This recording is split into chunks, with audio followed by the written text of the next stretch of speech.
Hey guys, welcome back to Dragons and Armwrestling. Today we're going to be discussing another counter video. Today's counter is going to be for the King's Hook. What counters it, why, and we'll go ahead and demonstrate the King's Hook for you guys. Okay, so before we even go into demonstrating the King's Hook, let's preface that the King's Hook is more of a transitional move.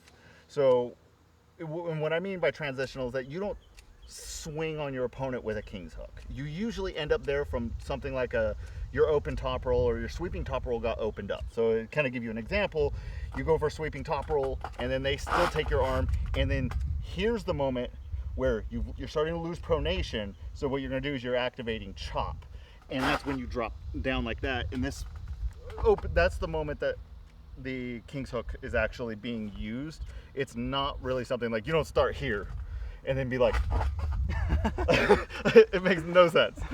So it's like a move between moves. But let's talk about when you end up in that situation, how do you counter them? Meaning, how do you navigate those waters when you get into it? So the first counter for a King's Hook is, a good strong counter would be a flop press, right? No, press, my bad, press. So you go into the King's Hook, and then the press, what happens is the King's Hook person really wants the cup, and they really want the down pressure on the here. But the press itself actually doesn't care about that because it's applying down pressure, not side pressure, where they benefit from side pressure. So like if I were to go into like a hook drag, right? That is exactly what they want. They want cup to cup, side pressure, and then they're going to use rotational pressure to gain pronation. To gain pronation and chop the wrist down. So as I go sideways on a hook drag, it just tears open the arm.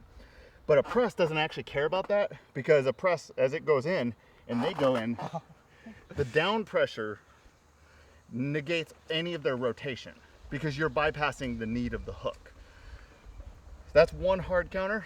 The second hard counter is actually the King's move. So as he goes in, you end up in here, let's say you're in a hook drag, and then they start doing their thing, you switch out into a King's move, and you're going to be focusing on that rise. So you're going to try to just stop them, because at the end of the day, when they go to rotate, they're putting a lot of pressure here, and you're going to go pressure vertical. So you're gaining that height, disabling them. They are going to have to switch into a different move. And then the posting top roll, we call it a soft counter. While it still feels good, there is an opportunity that they will do it. So I'll go into posting top roll as he goes into his King's Hook, but he can still gain bite pressure here a little better, to where a posting top roll probably going to flee into a King's move to survive. But it's still a good posting top roll, is an absolute great way of handling it. I definitely think the press is the best way, because you're gaining your pronation through just more rotation. So the more I rotate, the more pronation in the back of his fingers I have, and taking his pronation. Where the press, you're putting so much down pressure onto my rotation that it's just, there's nothing you can really do. It just takes away all of your rotation and pronation. Anything you want to add on King's move, or we good there? I think that's good. All right, if you guys like that, comment down below, like and subscribe, and see you guys on the next one.